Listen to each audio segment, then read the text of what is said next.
ദൈവതിരുനാമത്തിന് മഹത്വമുണ്ടായിരിക്കട്ടെ.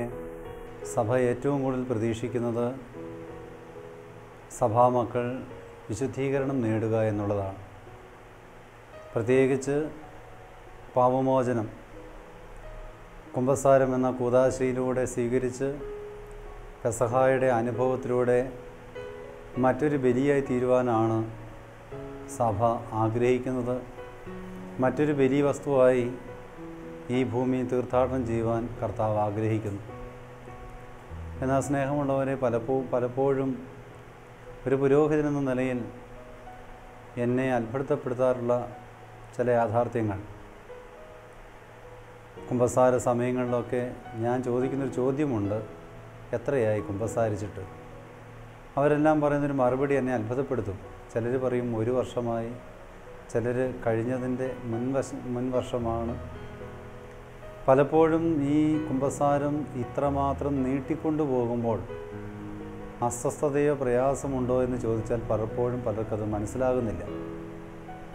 തുടർന്ന് പലപ്പോഴും പലരും പാപങ്ങളെക്കുറിച്ചൊക്കെ ഏറ്റു പറയുമ്പോൾ എനിക്ക് മനസ്സിലായ ഒരു കാര്യം, പാപമല്ല അവർ പറയുന്നത്, പകരം അവരനുഭവിക്കുന്ന പാപത്തിൻ്റെ അനന്തരഫലം ആണ് വിവരിക്കുന്നത്. ഞാൻ പലപ്പോഴും അവരോട് ചോദിക്കാറുണ്ട്, നിങ്ങൾ എന്തിനാണ് എല്ലാ ദിവസവും കുളിക്കുന്നത്? പലരും മറുപടി പറയും, രോഗാണു മാറാനാണ്, ഫ്രഷാകാനാണ്, അഴുക്ക് പോകാനാണ്, ശരീരം വൃത്തിയാകാനാണ്. നാളെയും ശരീരം അഴുക്കാകും, വൃത്തികേടാകുമെന്ന് അറിഞ്ഞിട്ട് പോലും ഓരോ ദിവസവും മനുഷ്യർ കുളിക്കുന്നു. വെള്ളത്തിന് ഒത്തിരി വിലയുള്ള ഈ കാലയളവിൽ ആഴ്ചയിൽ ഒരിക്കൽ കുളിച്ചാൽ എത്ര ലിറ്റർ വെള്ളം ലാഭം ഉണ്ടാക്കാൻ പറ്റും? എന്തുകൊണ്ട് എല്ലാ ദിവസവും കുളിക്കുന്നു? കുളിക്കുന്നത് ശരീരത്തിന് ഉന്മേഷം ലഭിക്കാൻ. അങ്ങനെയെങ്കിൽ സ്നേഹമുള്ളവരെ, ശരീരത്തിന് ഉന്മേഷം ലഭിക്കാനാണ് കുളിക്കുന്നതെങ്കിൽ മനസ്സിൻ്റെ ആത്മാവിൻ്റെയും കുളിയായ ഈ കുമ്പസാരം 1 വർഷമായി നടത്തിയിട്ടെന്ന് പറയുമ്പോൾ ആ മനുഷ്യൻ അനുഭവിക്കുന്ന മാനസികമായ അസ്വസ്ഥത എന്തെല്ലാമായിരിക്കും? കുളിക്കാത്ത വ്യക്തിക്കുള്ള ലക്ഷണം ഒന്ന്, അവൻ അലർജി രോഗങ്ങളുണ്ടാകാം. അതോടൊപ്പം തന്നെ അവൻ്റെ അടുക്കിലേക്ക് ആരും വരികയില്ല, അവൻ ആരുടെ അടുക്കിലേക്കും പോകാൻ പറ്റുകയില്ല. അതോടൊപ്പം തന്നെ അവനാകെ അസ്വസ്ഥനായിരിക്കും. മനസ്സിനും ഇതൊക്കെ തന്നെയാണ് സംഭവിക്കുക. അവൻ്റെ മനസ്സ് അസ്വസ്ഥമാകും. അതോടൊപ്പം തന്നെ ബന്ധങ്ങൾ സൂക്ഷിക്കാൻ പറ്റില്ല. അവൻ ആരുടെ അടുക്കിലേക്കും ചെല്ലുവാനോ അവൻ്റെ അടുക്കിലേക്ക് ആരെങ്കിലും വരുന്നതോ അവന് സ്വീകരിക്കാൻ പറ്റുകയില്ല. ശരീരത്തിൻ്റെ അലർജി രോഗം, ചൊറിച്ചൽ രോഗം, അത് മനസ്സിലേക്ക് ബാധിച്ചാൽ മനസ്സിൻ്റെ അസ്വസ്ഥതയാണ് ചിന്തകൾ. നിയന്ത്രിക്കാൻ പറ്റാത്ത ചിന്തകൾക്ക് ആ വ്യക്തി അടിമപ്പെട്ടു പോകുന്നു. പിന്നെ പ്രാർത്ഥിക്കാൻ പറ്റുന്നില്ല, കോൺസെൻട്രേഷനില്ല, ബലിയിൽ താല്പര്യമില്ല, കൂട്ടായ്മയിൽ താല്പര്യമില്ല, ബന്ധങ്ങൾ നേരെയാകുന്നില്ല എന്നെല്ലാം ഓരോ ന്യായങ്ങൾ പറയുന്നു. സ്നേഹമുള്ളവരെ, സത്യത്തിൽ യേശു എന്തിനാണ് വന്നതെന്ന് സഭ പ്രഖ്യാപിക്കുമ്പോൾ അത് മനസ്സിലാക്കാൻ വിശ്വാസികൾക്ക് സാധിക്കുന്നില്ല. എന്തിനാണ് യേശു വന്നത്?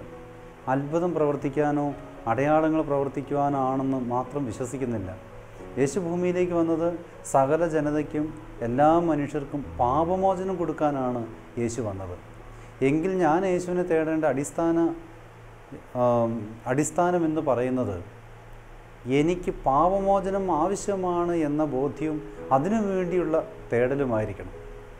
സത്യത്തിൽ ഓരോ പുരോഹിതൻ്റെ അടുക്കിലേക്കും യേശുവിൻ്റെ ഈ പാപമോചനത്തിന് വേണ്ടിയിട്ടാണ് നമ്മൾ സമീപിക്കേണ്ടത്. സ്നേഹമുള്ളവരെ, എന്നാൽ എനിക്ക് പാപമോചനം ആവശ്യമാണെന്ന ബോധ്യം തന്നെ നമ്മുടെ മനസ്സിൽ നിന്ന് നഷ്ടപ്പെട്ടു കഴിഞ്ഞു.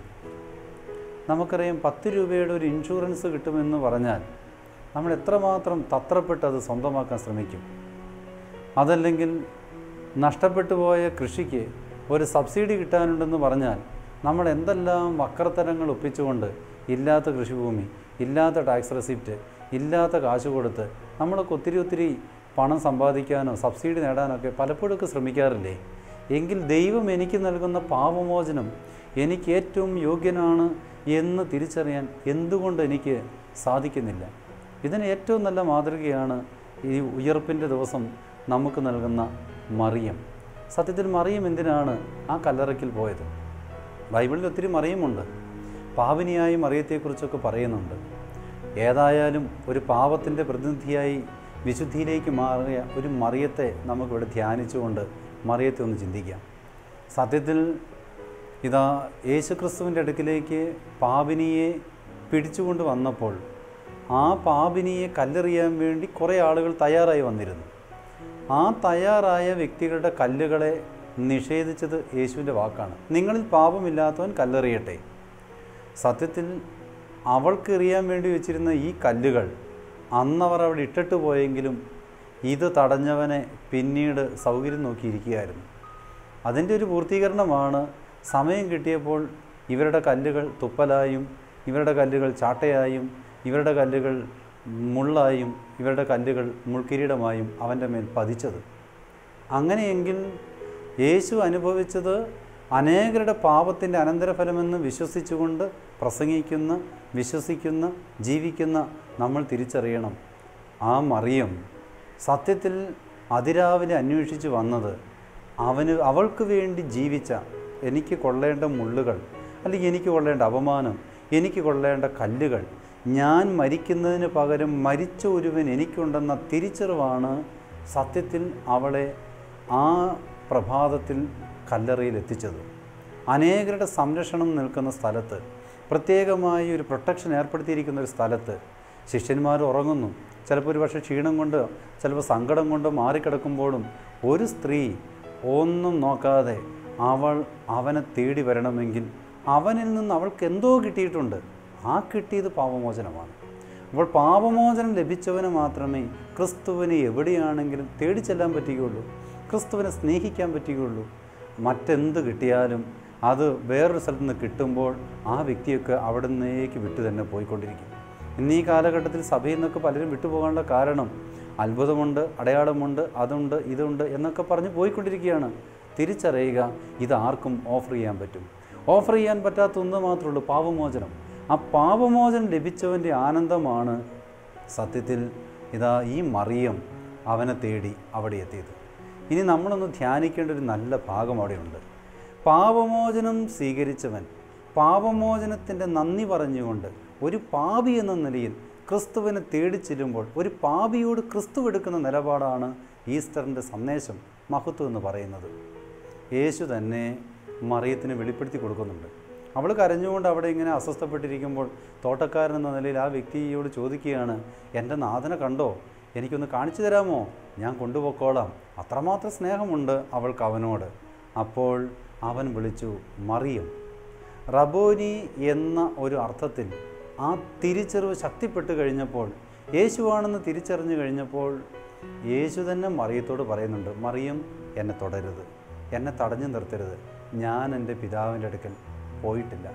സ്നേഹമുള്ളവർ, ഞാൻ ഈ ഭാഗം വായിക്കുമ്പോൾ എൻ്റെ കണ്ണുകൾ അറിയാതെ നിറയുന്നുണ്ട്, എനിക്കെൻ്റെ ഹൃദയം വല്ലാതെ ജ്വലിക്കുന്നുണ്ട്. കാരണം എന്നാണെന്നറിയാമോ? പിതാവാം ദൈവത്തിൻ്റെ വലിയ പദ്ധതിയാണ് മനുഷ്യനുണ്ടാക്കിയ കാലം മുതൽ ഇവൻ്റെ നശീകരണം കണ്ടുകൊണ്ട്, അവൻ്റെ വീണ്ടെടുപ്പ് കണ്ടുകൊണ്ട് കാലങ്ങൾക്ക് പിന്നിലുള്ള വലിയൊരു പദ്ധതിയുടെ പൂർത്തീകരണമാണ് തൻ്റെ പുത്രൻ്റെ ഉയർപ്പെന്ന് പറയുന്നത്. ഒരു ദിവസം കൊണ്ട് സംഭവിച്ചതല്ല. ഏദൻ തോട്ടത്തിൽ വെച്ച് സംഭവിച്ച ആ സൃഷ്ടിയുടെ ആരംഭം മുതൽ, അതിൻ്റെ വീണ്ടെടുപ്പ് മുതൽ, അതിൻ്റെ നിലനിൽപ്പ് വരെ സ്വപ്നം കണ്ട ആ സ്വപ്നത്തിൻ്റെ പൂർത്തീകരണമാണ് ഉയർപ്പ്. ഒരു ദിവസത്തെ കുരിശിൽ നിന്നുള്ള ഉയർപ്പ് അല്ലത്. അത്ര വലിയ ആ ദൗത്യം പൂർത്തീകരിച്ചു കഴിഞ്ഞ ഈ പുത്രൻ സത്യത്തിൽ എവിടേക്കാണ് പോകേണ്ടത്? തൻ്റെ പിതാവിൻ്റെ അടുക്കിലേക്കാണ് പോകേണ്ടത്. ഏറ്റവും യോഗ്യൻ. കാരണം പ്രാർത്ഥനയുടെ സമയത്തും ഈ ഭൂമി ജീവിക്കുമ്പോഴൊക്കെ പിതാവ് ഇടയ്ക്കിടയ്ക്ക് വെളിപ്പെടുത്തി പറയും, മോനെ ഞാൻ നിൻ്റെ സ്വന്തം, നീ എൻ്റെ സ്വന്തം. ഈ ബന്ധം പുലർത്തിക്കൊണ്ടിരിക്കുമ്പോൾ മരണത്തെ ജയിച്ചു വരുന്ന തൻ്റെ പുത്രനെ സ്വീകരിക്കാൻ ഈ അപ്പനാണ് യോഗ്യൻ. അങ്ങനെ തൻ്റെ അപ്പൻ്റെ അടുക്കിലേക്ക് പോകേണ്ട യേശു നിന്നത് തന്നെ തേടി വന്ന പാപിയിലേക്കാണ് നോക്കിയത്. അപ്പോൾ യേശുവിൻ്റെ സ്നേഹം ഇതാണ്, താൻ പോകേണ്ട തൻ്റെ അപ്പനേക്കാൾ തന്നെ കാത്തിരിക്കുന്നൊരു പാപിക്ക് ദർശനം കൊടുക്കുന്ന ക്രിസ്തു. അതാണ് ക്രിസ്തുവിൻ്റെ സ്നേഹം. അതോടൊപ്പം തന്നെ സത്യത്തിൽ യേശു ഈ ഭൂമി സ്വന്തം സ്വീകരിച്ചത് ഈ അമ്മയുടെ ശരീരമാണ്. അങ്ങനെയെങ്കിൽ തൻ്റെ കുരിശിനോളം ചേർന്ന് നിന്ന്, തൻ്റെ കുരിശിൽ വന്ന് നിന്ന ഈ അമ്മയുടെ അടുക്കിലേക്കാണ് യേശു പോകേണ്ടത്. കന്യകമറിയത്തിൻ്റെ അടുക്കലേക്കാണ് യേശു സത്യത്തിൽ ഈ ഭൂമിയിൽ ആദ്യം പോകേണ്ടത്, അമ്മയുടെ അടുക്കലേക്കാണ് പോകേണ്ടത്.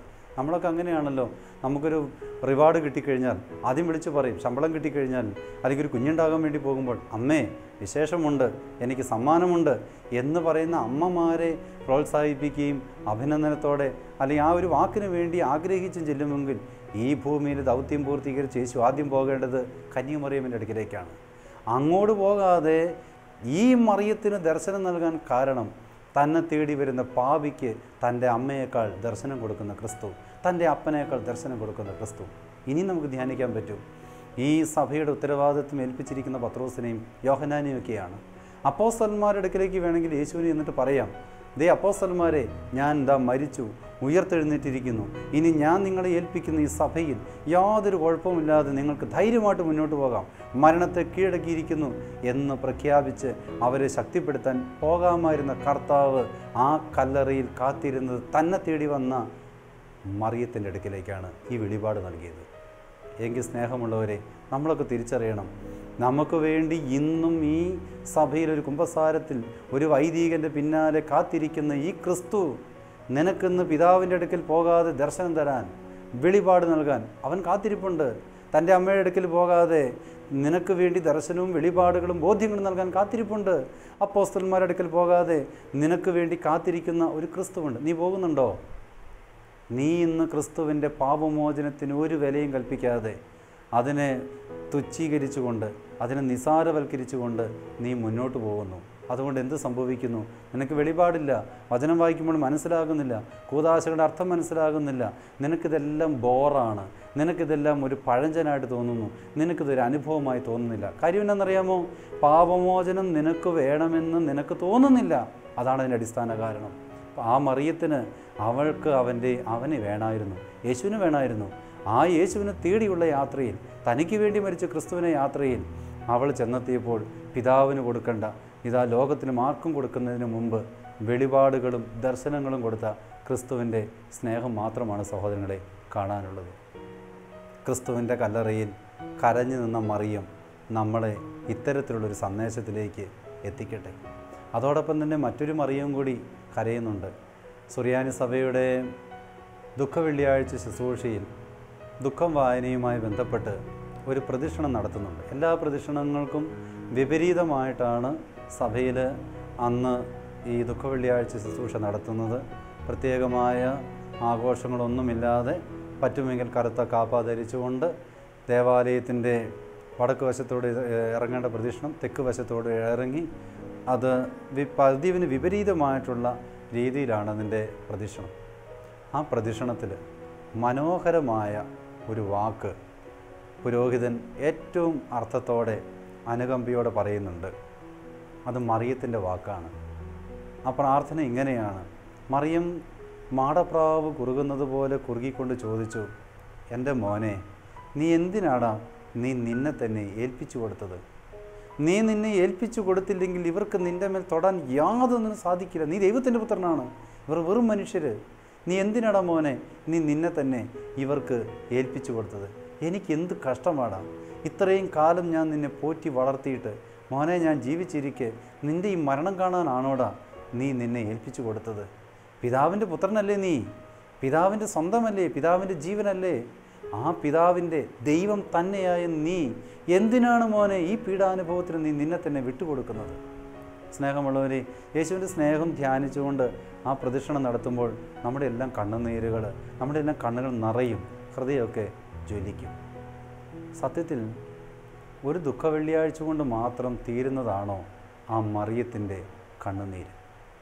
മറിയം ചോദിച്ചു, നീ ദൈവമാണ്, നീ ഈ ഭൂമിയിൽ മനുഷ്യനായി വന്നു, മനുഷ്യനായി നിന്നെ ഇതാ മനുഷ്യർ പിടികൂടി നിന്നെ കുരിശിക്കാൻ കൊണ്ടുപോകുന്നു. സ്നേഹമുള്ളവരെ, ഇന്നീ ചോദ്യം നമ്മളോട് ഓരോരുത്തരോടാണ് ചോദിക്കുന്നത്. ദൈവമായവൻ മനുഷ്യനായി ഭൂമിയിൽ വന്നു, മനുഷ്യനായവൻ അപ്പമായി നിന്നിലേക്ക് വന്നു. ഒരു പെസഹായുടെ അനുഭവത്തിൽ നിൻ്റെ നാവിലൂടെ അവൻ നിൻ്റെ ശരീരത്തിലേക്ക് ഇറങ്ങി വന്നു. അവന് നിന്നിൽ വസിക്കുവാൻ സ്വാതന്ത്ര്യമുണ്ടോ, അതോ നീ അവനെ ബന്ധനത്തിലാണോ ആക്കിയിരിക്കുന്നത്?